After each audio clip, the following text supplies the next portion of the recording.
दगाफटका झाल्यास फासावर जाण्यासही तयार. कर्जमाफीवरील आश्वासनावरून बच्चू कडूंचा इशारा. सरकारचा पैसा शेतकऱ्याकडे जात नाही तोवर आंदोलन संपणार नाही, कडूंची भूमिका. शेतकरी आत्महत्या करू नये म्हणून कर्जमाफीचा निर्णय घेतला. कर्जमाफीवरून उपमुख्यमंत्री शिंदेंचं वक्तव्य.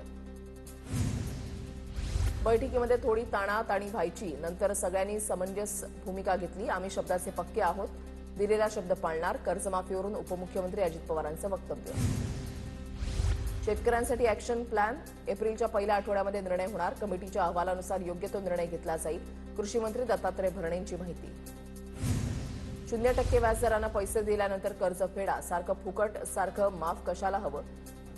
अजित पवारांचं मोठं विधान. आम्हाला निवडून यायचं होतं म्हणून बोललो. अजितदादांच्या विधानामुळे वादाची शक्यता. सारखी कर्जमाफी मागायला शेतकरी भिकारी नाही. तर शेतकरी नेते राजू शेट्टींनी उपमुख्यमंत्री अजित पवारांना प्रत्युत्तर दिलं. तर मालाला उत्पादन खर्चापेक्षा जास्त भाव मिळेल असं धोरण ठरवा, राजू शेट्टींचा सल्ला. तुम्ही अवमानास्पद बोलत असाल तर शेतकऱ्यांनी स्पष्ट भूमिका घेतली पाहिजे. शेतकऱ्यांनी त्यांचे उमेदवार पाडले पाहिजेत. शेतकऱ्यांची धास्ती निर्माण झाली पाहिजे. अजित पवारांच्या वक्तव्यावर मनोज जरांगेंची टीका. सरकारच्या उदासीन धोरणामुळे शेतकऱ्यांचा खर्च निघत नसेल तर कर्ज फेडायचं तरी कसं? निवडणुका होत्या म्हणून आश्वासन दिलं. अजित पवारांचं वक्तव्य निंदाजनक आणि खिल्ली उडवणारं. रोहित पवारांकडून ट्विट करत टीका.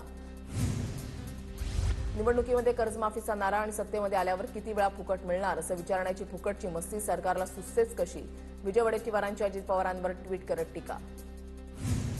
काँग्रेस प्रदेशाध्यक्ष हर्षवर्धन सपकाळांवर पाळत ठेवण्याचा प्रयत्न. सपकाळ मुंबईतील विनोबा भावेंच्या आश्रमात राहत असलेल्या खोलीची पोलिसांकडून पाहणी.